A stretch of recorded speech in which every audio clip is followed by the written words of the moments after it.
Louvado seja o Senhor nosso Deus, o Deus que nos deu vida e que proporcionou este encontro aqui no nosso canal. Sejam todos bem-vindos à página da nossa igreja, Igreja Presbiteriana Unida de Jardim da Penha. É muito bom ter a sua presença aqui em nossa celebração. Se você ainda não o fez, por favor, se inscreva em nosso canal, não se esqueça de dar um like e não se esqueça de compartilhar este culto, esta celebração com todos os seus amigos e com todos os seus contatos. Nós temos a plena convicção de que Deus tem uma palavra especial para o meu e para o seu coração. Reúna a sua família e venha com a gente.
Nós estamos aqui por você. Vamos ler juntos a palavra de Deus, o Salmo de número 150. Por favor, abra a palavra de Deus comigo, acompanhe a leitura que diz assim: Aleluia! Louvem a Deus no seu santuário, louvem a Deus no firmamento, obra do seu poder. Louvem-no pelos seus poderosos feitos, louvem-no segundo a sua imensa grandeza. Louve-no ao som da trombeta, louve-no com harpas e liras. Mediante esta palavra tão preciosa, nós vamos louvá-lo de todo o nosso coração. Abra o seu coração e vamos louvá-lo juntos, dizendo: sou feliz com Jesus.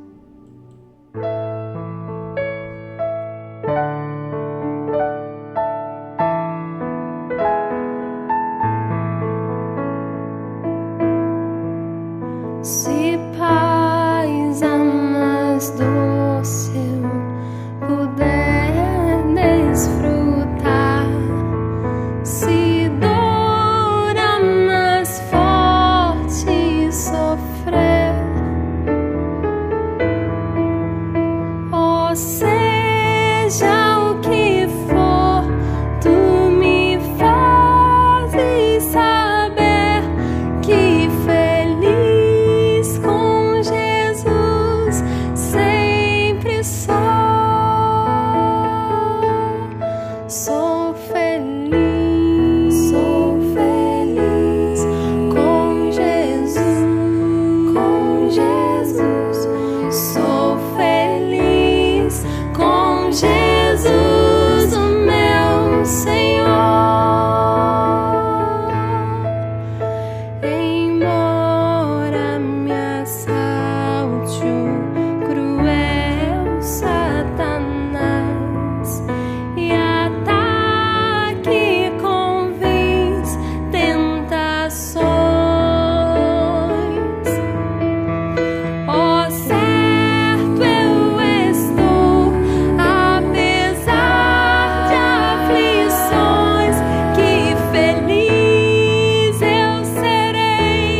triste pecado.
Aleluia! Louvado seja o nosso Deus. Você é uma pessoa feliz com Jesus?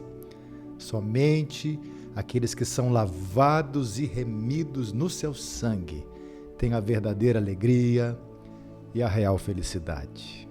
O texto do Salmo 150 continua: louve-no com tamborins e danças, louve-no com instrumentos de cordas e com flautas, louve-no com símbolos sonoros, louve-no com símbolos retumbantes. Leia comigo neste instante: todo ser que respira, louve ao Senhor.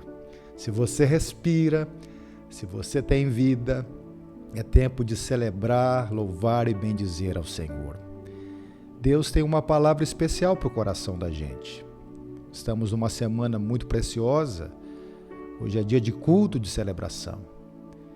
E eu tenho uma canção de Stênio Márcios para preparar o terreno fértil do nosso coração, para que possamos ouvir a doce e preciosa semente do Evangelho. Antes eu quero orar com você, meu amigo, minha amiga, meu irmão e minha irmã.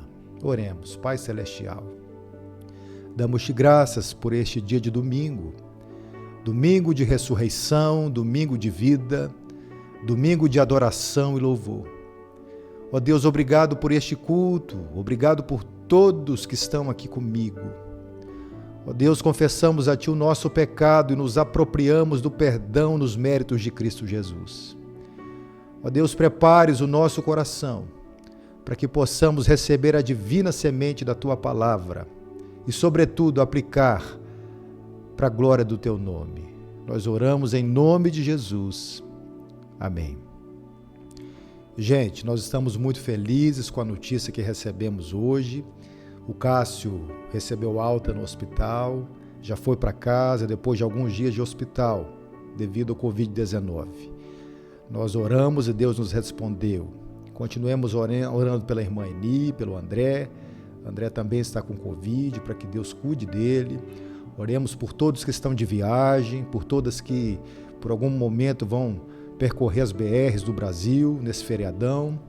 E lembremos-nos que a nossa festa não é carnal, a nossa festa é espiritual. A nossa relação com Deus não termina em cinzas, mas termina com altos voos de esperança. Em alguns momentos, quando eu ouço a canção que nós vamos ouvir agora, eu penso na minha própria vida. Quantas vezes eu me senti só, quantas vezes eu me senti passando pelo vale da tormenta e o vale da provação. E não me detive pelos momentos de angústia de que Deus é o grande tapeceiro da vida. Ele é aquele que tece cada detalhe da nossa existência. Abra o seu coração neste momento, antes da mensagem, e vamos adorar a Deus com essa linda música de Stênio Márcios.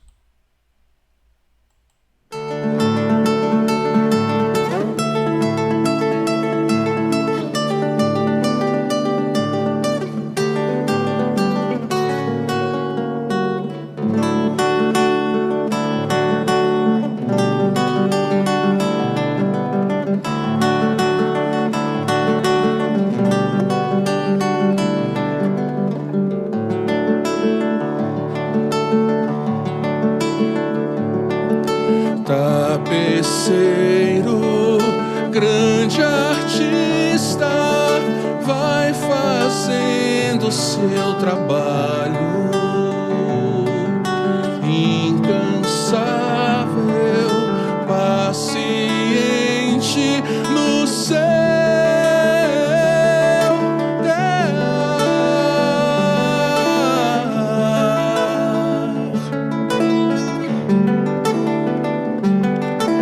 tapeceiro, não se engana, sabe o fim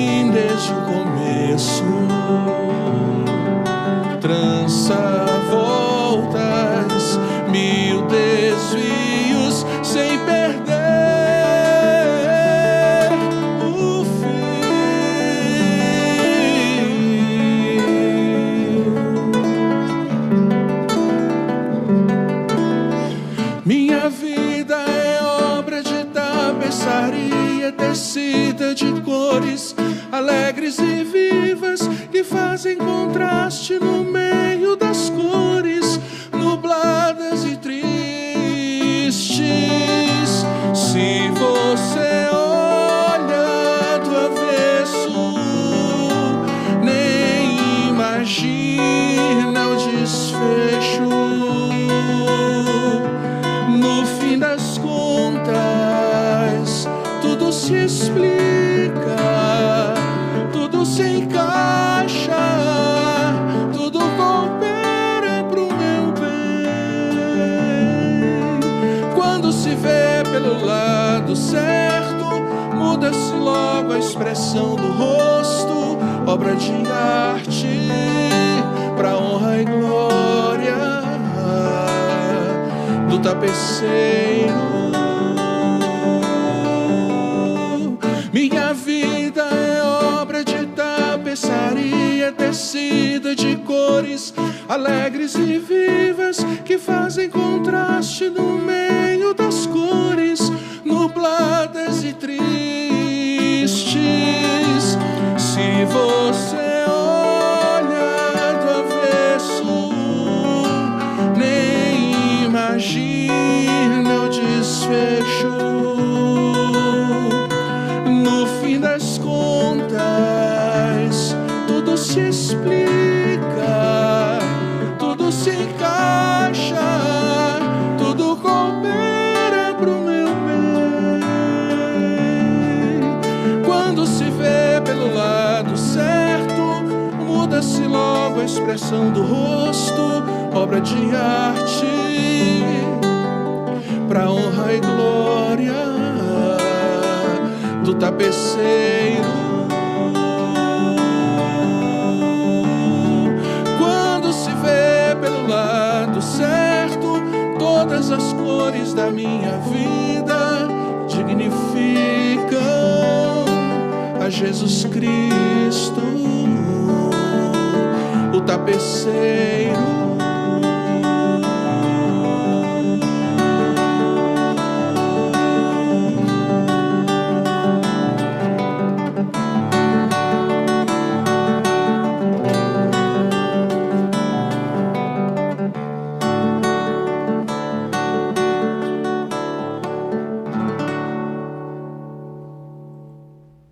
Louvado seja Deus, Ele é o tapeceiro da vida. Queiram abrir comigo ou ler comigo, por favor, a palavra de Deus na carta de Paulo aos Colossenses. Carta de Paulo aos Colossenses, capítulo 3, a partir do versículo de número 12. Carta de Paulo aos Colossenses, capítulo 3, a partir do versículo de número 12. A palavra de Deus diz assim: portanto, como eleitos de Deus, santos e amados, revistam-se de profunda compaixão, de bondade, de humildade, de mansidão, de paciência. Suportem-se uns aos outros e perdoem-se mutualmente, caso alguém tenha motivo de queixa contra outra pessoa. Assim como o Senhor perdoou vocês, perdoem também vós aos outros. Acima de tudo isto, porém, esteja o amor, que é o vínculo da perfeição. Que a paz de Cristo seja o árbitro do coração de vocês e no coração de vocês. Pois foi para esta paz que vocês foram chamados em um só corpo. E sejam agradecidos. Que a palavra de Cristo habite ricamente em vocês.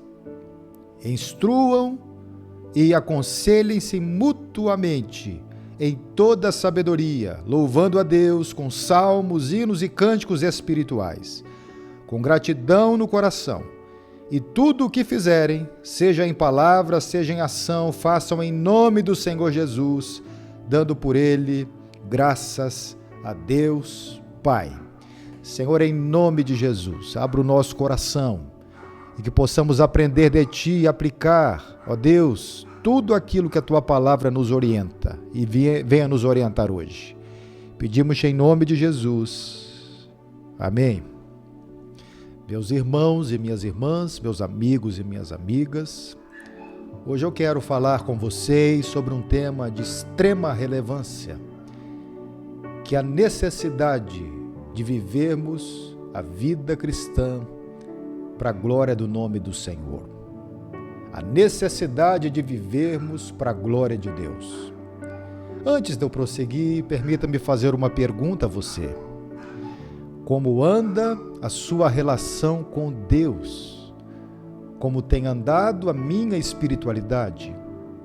Como tem andado a minha devoção para com Deus?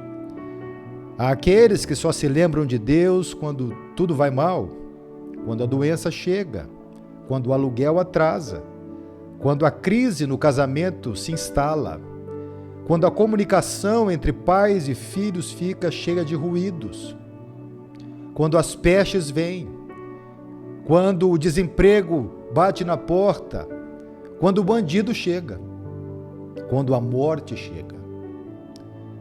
Há pessoas que só se lembram de Deus quando tudo parece muito mal, mas nos tempos de bonança, nos tempos de colheita, nos tempos de tamanha fartura, viram as costas para o seu Deus, fazendo do seu Deus o dinheiro, a fama, aquilo que vem antes do nome, ou quem sabe até o que vem depois do nome.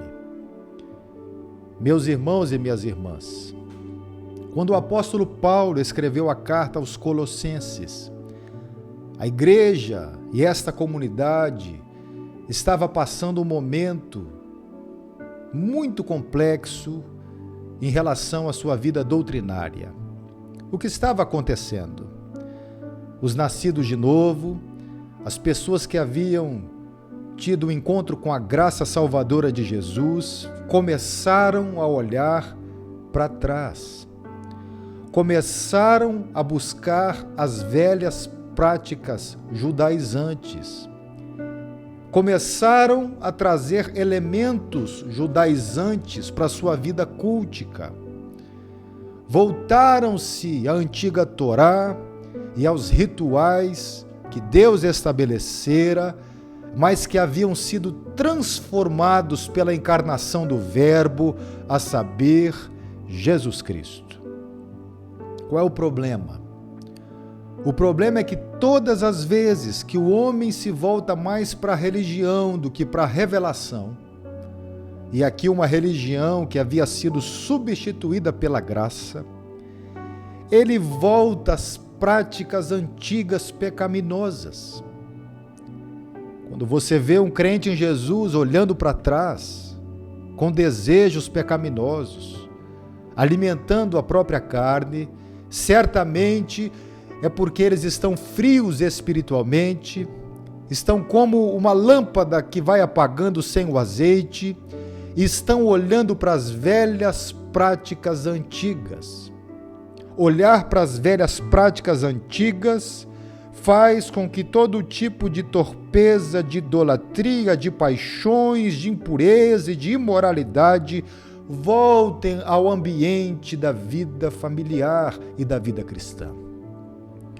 É pensando nisso, da necessidade de um recomeço, da necessidade de uma volta à palavra de Deus, da necessidade de dizer não às velhas práticas e sim um novo começo, da necessidade de não viverem mais os irmãos encabrestados por uma velha religião, por um jeito legalista de se viver, por um jeito fiscalizador de se existir, em que um vigia e fiscaliza a vida do outro, colocando-se num grau de santidade maior do que o outro. Foi para isso que o apóstolo Paulo, cheio do Espírito de Deus, escreveu aos Colossenses, e é para isso que ele escreve a nós hoje, através da inspiração bíblica e da aplicação do Espírito Santo no nosso coração. Que lições nós podemos extrair aqui? A primeira verdade é que Deus nos elegeu antes da fundação do mundo. Paulo inaugura o seu texto do verso 12 dizendo: portanto, como eleitos de Deus. Ele resgata as memórias do seu povo. Ele está falando para a igreja que esta igreja, sim, era o povo eleito de Deus, o povo da promessa. Deus elegeu pessoas para a salvação. Não fomos nós quem escolhemos a Ele. Não foi o nosso ritualismo quem escolheu a Ele. Não foi o nosso padrão humano quem escolheu a Ele. Pelo contrário, Ele escolheu a nós para que possamos dar frutos e frutos que glorifiquem o seu nome. E o primeiro fruto que nós precisamos dar, que glorifica o seu nome, é o fruto da santidade. Ele nos chama para uma vida santa. Ele nos chama para uma vida maiúscula. Ele nos chama para uma vida abundante. Ele está dizendo santos e amados. Quando o sangue de Cristo foi derramado na cruz, este sangue nos lavou da culpa, do dolo e da sentença eterna. E agora nós fomos separados do mundo em santidade, assim como Deus é santo, nós somos chamados de santos pela eleição e santos amados. Ele me ama, Ele ama você, Ele tem cuidado de mim. O seu amor é maior do que a força de um grande furacão, de um grande tornado, porque o seu amor é irresistivelmente belo. O seu amor é magnífico. O seu amor nos visita onde estivermos, nas prisões, nos lugares mais altos, nos lugares mais baixos, nas montanhas ou nos vales, nos desertos ou nos mananciais. O amor de Deus transborda em nosso coração, e a prova do seu amor é o seu Filho pregado no madeiro por mim e por você. Mas a segunda coisa que ele requer dos eleitos é que eles se revistam da profunda e verdadeira compaixão. Não há compatibilidade entre uma pessoa que não tem compaixão com um cristão ou alguém nascido de novo. A compaixão faz parte do DNA espiritual de alguém que nasceu de novo. Paixão é sofrimento. Compaixão é sofrer juntamente com alguém. O Dr. Wiersbe disse que a dor do outro no meu peito. Compadecer-se por alguém é sentir a dor que alguém sente durante as pedradas, durante as calúnias, durante as dores do mundo, durante as dores da vida. Uma pessoa eleita por Deus na eternidade não consegue olhar o sofrimento alheio sem arder o peito, sem lágrimas nos olhos, sem paixão na alma. Ela não consegue ver os necessitados e deixar de estender a mão. Me faz lembrar o autor do livro segundo mais vendido depois do que a Bíblia Sagrada no mundo inteiro, o livro O Peregrino, de John Bunyan. Esse homem é perseguido no seu país tão somente por pregar o Evangelho. No seu coração havia paixão por Deus, paixão pelo ministério, paixão pelas pessoas perdidas. Ele sofria juntamente com aqueles que sofriam, então ele escreve O Peregrino de uma maneira tão romântica para falar de alguém que vai da sua velha vida até o céu, do encontro celestial em Cristo Jesus. A sua filha era cega, estava a mendigar. Alguém vai até a prisão onde ele estava por pregar o Evangelho e diz assim: John, se você negar o seu Cristo e a sua fé, nós o soltaremos. E você poderá cuidar da sua filha que vive a esmolar, porque ela está sofrendo. E ele responde dizendo assim: como eu poderia virar as costas para aquele que só me fez o bem e que nunca me desamparou? Tão certo como vive o meu Deus, eu não virarei as costas para Jesus Cristo. Nós temos que ter essa centelha de chama viva acesa no nosso coração. O verdadeiro eleito de Deus, em terceiro lugar, uma pessoa que exala bondade. E o que seria a bondade? A bondade é o amor em ação. Não basta pensar em amor, é necessário falar: eu amo você. Não basta falar eu amo você, é necessário ter atitudes que revelam esse amor. Não basta ter uma atitude ou duas que evidenciam esse amor, é preciso regar esse amor com atitudes diárias que vão ao encontro daqueles que mais necessitam todos os dias. Uma pessoa que faz o mal para outra, que calunia a outra, que fica espreitando, reunindo erros da outra pessoa, como se fosse um abutre, ao ponto de devorar o outro na sua mais vulnerabilidade. Essa pessoa não é bondosa, mas ela é alguém que fala que ama, mas o amor é fingido. O verdadeiro amor é o amor que corrige no erro, mas estende a mão no momento de dificuldade. O verdadeiro amor é aquele que cria pontes onde o ódio tenta separar. O verdadeiro amor é o único objeto, elo, como diz Paulo aqui neste texto, capaz de unir pessoas tão diferentes por toda a eternidade em Cristo Jesus. Se eu fui eleito na eternidade, eu preciso demonstrar o amor diário, nas pequenas coisas da vida, nas grandes coisas da vida. Eu preciso superar os medos. Eu preciso ter atitudes de bondade todos os dias da minha vida, embora em alguns momentos eu não consiga. E quando eu não conseguir, eu preciso tentar de novo e tentar de novo, até que eu seja uma pessoa totalmente bondosa, assim como Cristo foi. Mas mais do que isso, uma outra característica de alguém eleito na eternidade é a humildade. E você saberia definir o que é humildade? Humildade é a ação de ser humilde. Não é uma pessoa abastada andar pelas ruas como se fosse uma pessoa humilde pela roupa que resolveu usar como um voto de pobreza. Não é renegar toda a sua fortuna para dizer que é humilde. Não, não. Uma pessoa humilde é uma pessoa que se contenta com a posição que Deus a colocou, sem querer ir além ou ficar aquém. Uma pessoa humilde é uma pessoa dotada de grande inteligência, muitas vezes, e de muita sabedoria, mas que não humilha as outras pessoas como se fosse superior. Uma pessoa humilde é como um bom pai ou uma boa mãe, ou um bom avô e uma boa avó, que quando o filho ou o neto vem contar algo de uma grande descoberta para aquela faixa etária, o pai e a mãe, o avô e a avó, mesmo já sabendo aquilo, age naturalmente como se não soubesse, para que possa se igualar àquela criança. Jesus evidencia o que é ser humilde.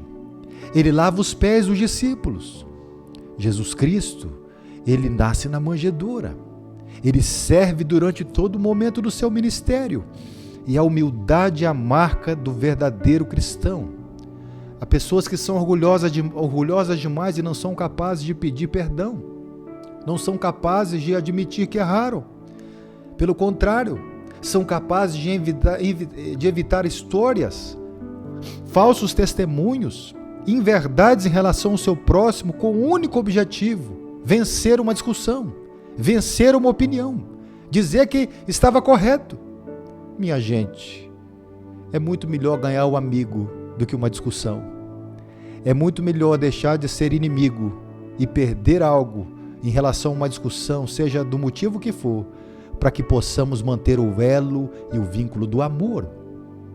Veja comigo, além da humildade, o texto fala de mansidão.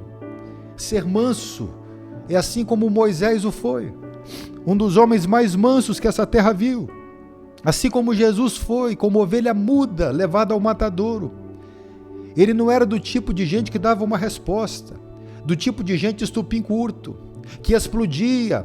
Não, mas como ovelha muda, ele foi levado ao matadouro. Eu preciso pedir a Deus esse fruto de ser uma pessoa mansa, dentro de casa, com um tom mais agradável, com um equilíbrio melhor da maneira que eu vivo as minhas relações. Eu preciso ser uma pessoa mansa quando outros me estimulam a ser uma pessoa do ódio.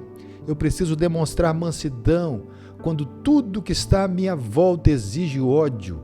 Ah, queridos, a mansidão é uma característica de alguém eleito, mas a paciência também o é. Ser paciente é esperar e esperar e esperar até que as coisas se resolvam. Eu preciso ser paciente com meu marido, com a minha esposa, com meu filho. Eu preciso ser paciente agora, no verso 13, com as demais pessoas da minha comunidade. E eu preciso ser uma pessoa perdoadora.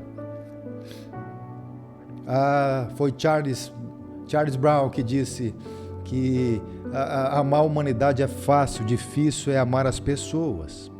Shakespeare disse que nas relações interpessoais a falta de perdão é o mesmo que tomar veneno esperando a morte do outro.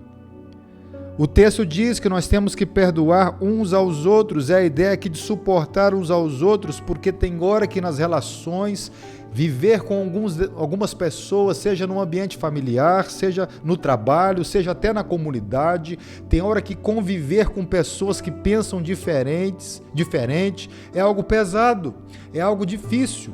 Mas Paulo nos convida aqui a carregar as cargas uns dos outros, levar o peso um do outro, no sentido de lutar por um bom relacionamento. Ele está dizendo, caso alguém tenha motivo de queixa contra outra pessoa, você precisa perdoar. E assim como o Senhor perdoou vocês, perdoem também uns aos outros. Verso 14, acima de tudo isto também, porém, esteja o amor, que é o vínculo da perfeição. Paulo está falando que a única maneira de perdoar é com o amor no qual nós fomos perdoados. Eu só fui entender perdão quando eu fui para a parábola do credor incompassivo. Aquele homem devia um valor irrisório, foi perdoado, andou um pouco, caminhando um pouco mais, encontrou um conservo que o devia bem menos, não perdoando a dívida, alguém contou para aquele primeiro homem que ele devia, aquele homem o prendeu e colocou os carrascos contra ele. Gente, a dívida daquele homem era impagável, 10.000 talentos, era muito tempo de serviço, se ele trabalhasse toda a sua vida ele não conseguiria pagar, mas ele foi perdoado. Assim sou eu e você. Ainda que nós cometêssemos e fizéssemos boas ações todos os dias, toda hora, todos os minutos, nós jamais poderíamos pagar a dívida que tínhamos para com Deus, o pecado que nos separou de Deus. Mas Ele nos perdoou pela graça, e pela graça nós fomos salvos e somos salvos. E isso não vem de dentro de nós, mas é um dom, é uma dádiva, é uma graça de Deus. Não para que nós nos orgulhemos, mas para que nós nos humilhemos debaixo da poderosa mão de Deus, porque é Ele quem opera em nós, tanto querer como realizar. Ele nos predestinou, Ele nos elegeu, Ele nos escolheu, Ele nos chamou desde antes da fundação do mundo. Mas da mesma maneira que Ele me perdoou, eu preciso oferecer perdão até para as pessoas mais difíceis. Eu só fui entender isso quando eu precisei passar por uma experiência destas. A minha irmã mais velha faleceu de uma forma brutal, com alguns tiros, muito jovem, porque o seu ex-marido, homem traficante no qual ela se envolveu, atirou nela. Quando eu recebi a notícia, eu fiquei sem voz. Eu estava num encontro de música e fiquei pensando em minha mãe sozinha. Dizem que enterrar um filho é a dor mais profunda que uma pessoa pode ter. Eu fiquei sem voz. Nós sabíamos quem era. E a única coisa que veio no meu coração naquele momento foi perdão, perdão, perdão, porque era a única opção que eu tinha. Eu não tinha outra opção. Ou eu perdoava, ou hoje eu não seria um pastor. Ou eu perdoava, ou eu encheria o meu coração de ódio, de amargura, de vingança, como muitos vivem na vingança, mesmo quando pessoas pedem perdão, há pessoas que não soltam o pescoço da outra pessoa, vivem lançando no rosto, vivem perseguindo, mesmo as pessoas se retratando, essas pessoas parece que não nasceram de novo. Quando alguém te pedir perdão e você perdoar, jogue o erro do seu irmão no mar profundo de esquecimento e comece de novo. Permita que ele nasça de novo na sua vida. Permita que ele exista de novo no seu coração. Não lance no rosto dele, não lance no rosto dela, porque fazendo assim, nós manteremos acesa a chama da divina comunhão. Eu quero encorajar você nesse momento, a pedir de todo o seu coração, verso 15, que esta paz que Cristo dá seja o árbitro no nosso coração e no seu coração. Nós fomos chamados pela paz, e nesse momento, é hora de nós termos paz em nossa alma. Eu quero te dizer que quem não perdoa sofre demais. Quem não perdoa sai de férias e leva o problema consigo. Quem não perdoa visita os melhores locais que o dinheiro pode pagar, mas leva o problema com ele. Quem não perdoa vive num pântano lamacento. Quem não perdoa vive no castelo dos horrores. Quem não perdoa vive sendo acusado pelos verdugos de plantão, e esses sentimentos vão machucando, vão drenando a força, vão retirando a vida aos poucos. A única maneira de nós sermos felizes é através do perdão, porque o perdão é o faxineiro da vida, o perdão é o tônico da esperança, o perdão é a cura para a doença, o perdão é a necessidade que temos de mostrar que Jesus Cristo nos amou, e como Ele nos amou, nós também podemos amar. Talvez você que está aqui comigo hoje precise, nesse momento, perdoar alguém. Você precisa evidenciar algumas dessas qualidades de uma pessoa eleita.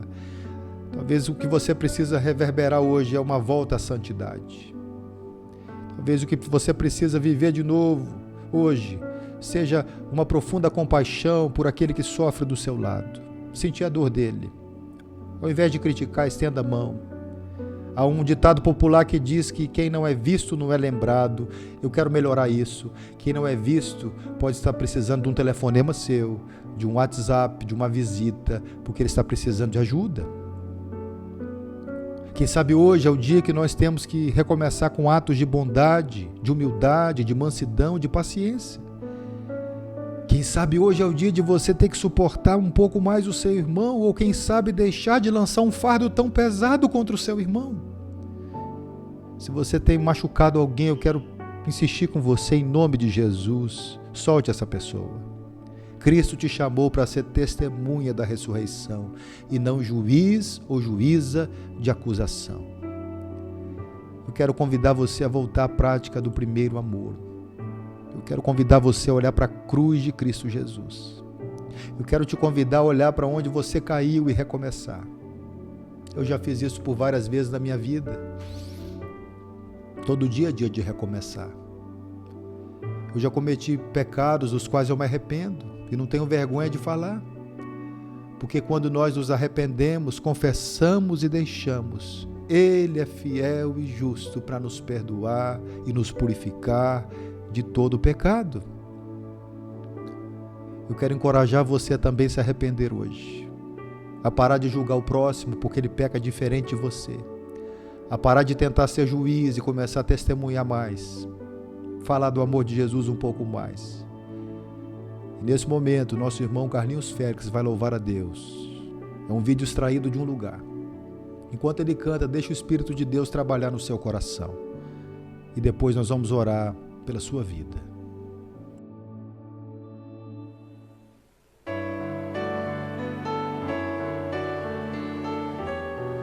Canta bem bonito, hein?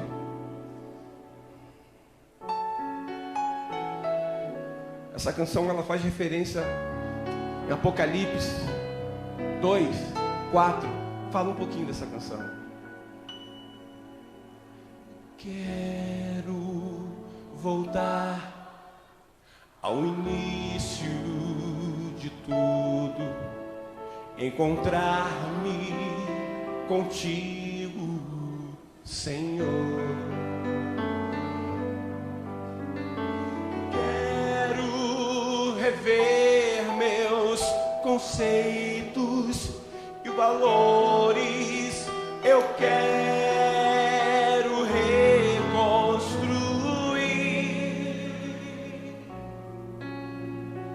Vou regressar ao caminho, vou ver as primeiras obras, Senhor. Diga bem forte.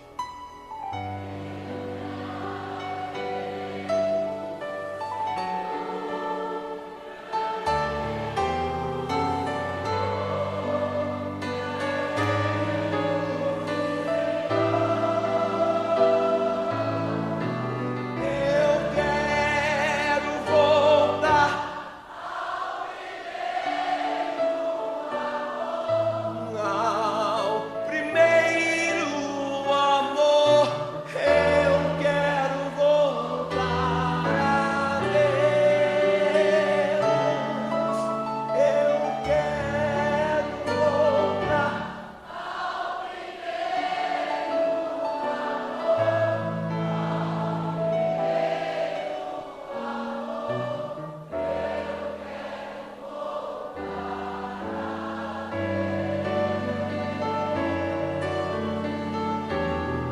Glória a Deus.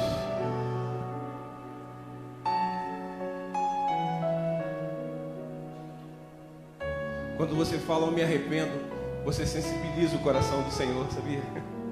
É tudo que Ele quer.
Louvado seja o teu nome, Pai.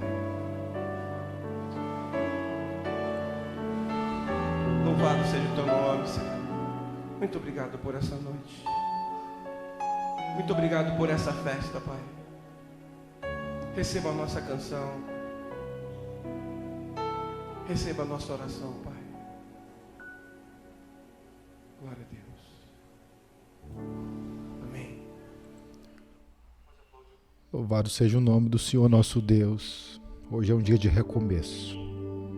Paulo fala que a paz de Cristo seja o árbitro no coração de vocês. No coração de vocês. Pois foi para essa paz que vocês foram chamados em um só corpo. E sejam agradecidos que a palavra de Cristo habite ricamente em vocês. Instruam e aconselhem-se mutuamente em toda a sabedoria, louvando a Deus com salmos, hinos e cânticos espirituais. Que essa semana você louve a Deus com salmos, com hinos e com cânticos espirituais. Nosso culto não termina no domingo, ele continua na segunda, terça, quarta, quinta, sexta, todos os dias. E hoje é um dia de recomeçar. Hoje é um dia de novidade de vida, de tudo novo. Oremos, Pai Celestial. Obrigado por hoje. Obrigado pela Tua palavra. Obrigado por este culto de celebração, adoração e louvor. Deus, pedimos-te que nós, como eleitos de Ti, sejamos bondosos, pacientes, humildes. Sejamos, sobretudo, perdoadores, santos. Ó Deus, que tenhamos compaixão daqueles que necessitam, que nós tenhamos paciência, que nós ajudemos aqueles que têm uma carga emocional, espiritual mais pesada. Dá-nos força, dá-nos paciência um com o outro. Ó Deus, que possamos ter o Seu amor, que é o único vínculo que nos faz perfeitos nos méritos de Jesus. Recebemos a Tua paz no nosso coração. Recebemos com gratidão, com salmos, com hinos, com cânticos espirituais. Ó Deus, e dá-nos a graça de que tudo que fizermos, seja em palavra, seja em ação, que nós façamos em o nome de Jesus Cristo, dando-te graças. Em nome de Jesus, amém. e que a graça do nosso Senhor e Salvador Jesus Cristo, que o amor do nosso Deus e Pai, que a comunhão do Espírito Santo estejam sobre a sua vida, sobre a sua família, hoje até a volta de Jesus. Amém. Nesta semana, quarta-feira, temos uma aula especial, Carta aos Efésios, espero por você às 20 horas. Domingo, cedo, 9h30, temos a escola dominical, Provérbios capítulo 3, vai ser muito especial. À noite, o culto de celebração às 19 horas. Ore pelos nossos irmãos na fé. Oremos uns pelos outros. E que você tenha uma semana muito especial da parte de Deus. De quinta para sexta, na madrugada de sexta-feira, nós temos um momento muito especial, que é o momento que nós estamos orando, buscando a face do Senhor nosso Deus, no jardim da oração. Meia-noite, sexta-feira. Se você quiser orar comigo, eu espero por você. Que Deus nos abençoe. Que nós tenhamos uma semana muito especial. Em nome de Jesus. Amém.